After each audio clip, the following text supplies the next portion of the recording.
Dynamics of disease transmission. This chain is called as medical model of chain of transmission. First is force horizontal, second is mode of transmission of disease, and third is the susceptible host. In this, I have already described the direct mode of transmission. Yesterday, I started with the indirect mode of transmission. And in indirect mode of transmission, I discussed what is called as vehicle-borne disease, vector-borne disease. Today, I will discuss the remaining airborne diseases, homide-borne diseases, and the transmission through unclean hands and fingers. So, coming to the airborne diseases. These airborne transmission of the disease further classified under two headings. Number one is what is called as droplet nuclei.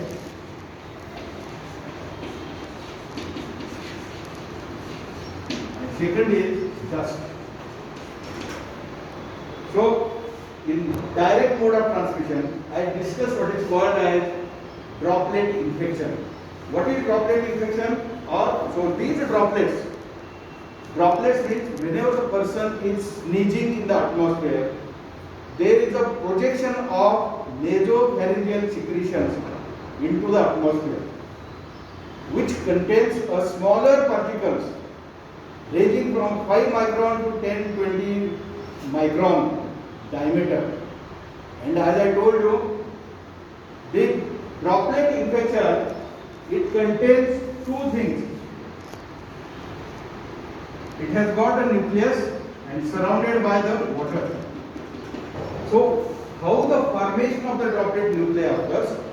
Formation of the droplet nuclei occurs when this projection of the nasopharyngeal secretion produces a small particles of 1 micron up to the 20 micron. These diameter of more than 10 micron, they are filtered by our nasal hairs. While the diameter of the droplets, whose diameter is less than 5 micron, they are directly inhaled with the air and they go up to the alveoli, causing the infection, various types of respiratory infections. So how this droplet, from the droplet infection, these droplet nuclei are reduced, or what is the journey of droplet infection up to the droplet nuclei? What happens is, for the formation of the droplet nuclei, when these droplets are settled in the atmosphere, the water from this droplet infection that gets evaporated because of the heat, the sun rays, and what remains is the droplet nuclei, and this is formation of the droplet nuclei. The droplet infection and the droplet nuclei, difference between these two is, droplet infection are diameters having the water, diameters of more than 5 to 10 micron and having the water surrounded. That is droplet infection. Droplet nuclei, the surrounded water gets evaporated because of the sun rays, sunlight, and remains is the nuclei. These droplet nuclei are lightweighted. Their weight is light. So they are, number two is, they are having the more virulence or pathogenic action to produce the infection, because the nuclear part is present. Nuclear contains RNA, DNA, and as their diameter is less than 5 micron, they directly get inhaled and disease starts. So because of the wind flow, these nuclei travel from one place to other because of the current of the wind, from one place to another, and produces the disease.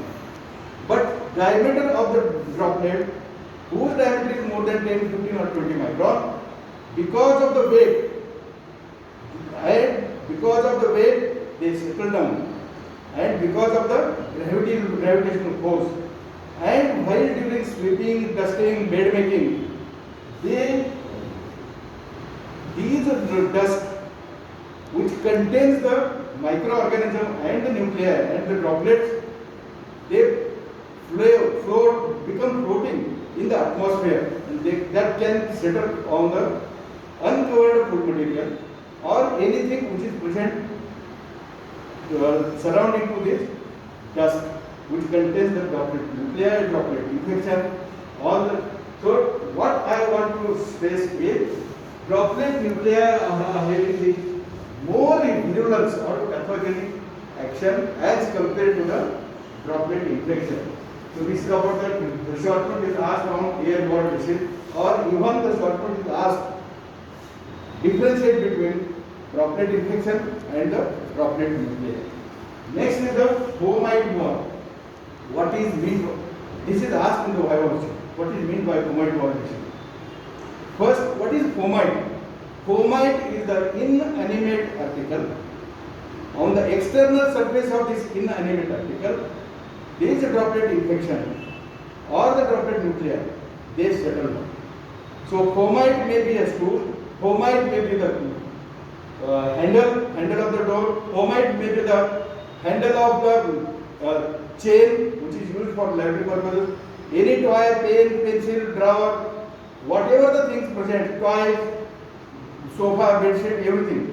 So these are droplet infection. They settle on the external aspect of these inanimate thing, non-living thing. But when they come in contact with our hands or a finger, and unknowingly we touch to the ear, nose, and the mouth, the infection gets transferred. Third is the transmission through the unclean hand and finger. Unclean hand and fingers infection like fecal-oral route or genitourinary infection, because of the unclean hand and the finger, they get transmitted into the body of the human being. Now coming to the most important topic, on which the questions are asked in the viva question, is the disease successful disease agent and the successful parasitism. Successful disease agent, to whom we can call as a successful disease agent, we can call the successful disease agent who has got the site of entry into the atmosphere. Means every disease agent has got a particular site of entry into the body of the susceptible host.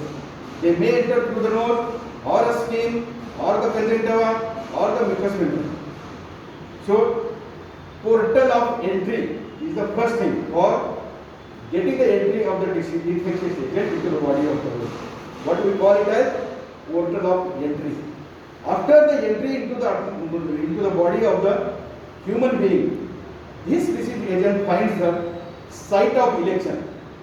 Means it finds the better site for living purpose, for multiplication purpose, and maintaining its virulence power to transmit the disease agent from one place to another, one person to another person. So portal of entry is the first step. The site of election is the second, and third is the portal of exit. Means after the entry into the body, the infection agent, portal of entry, it finds the proper place, that is called as site of election.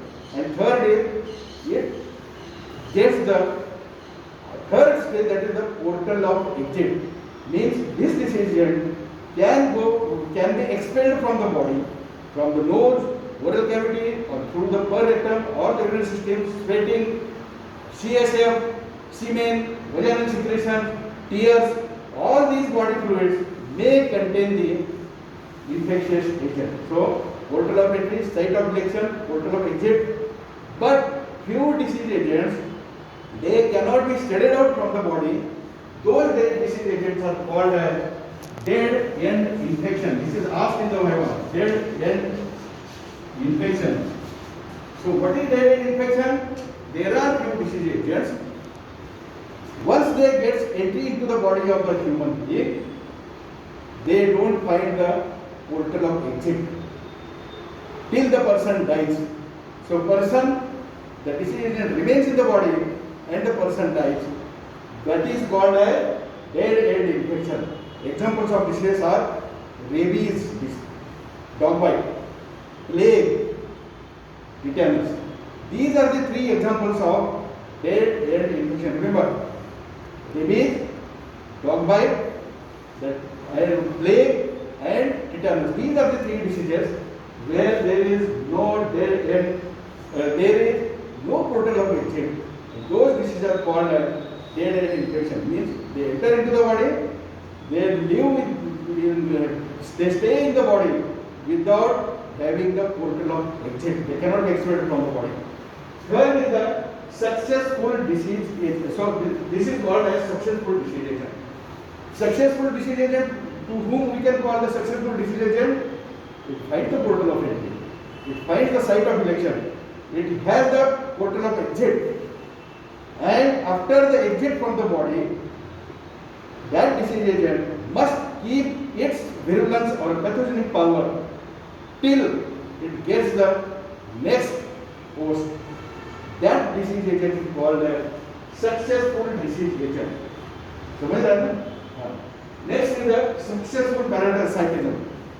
Successful parasitism means once this disease agent enters into the body, it produces the disease. It produces the disease, but it will never cause the death of the host.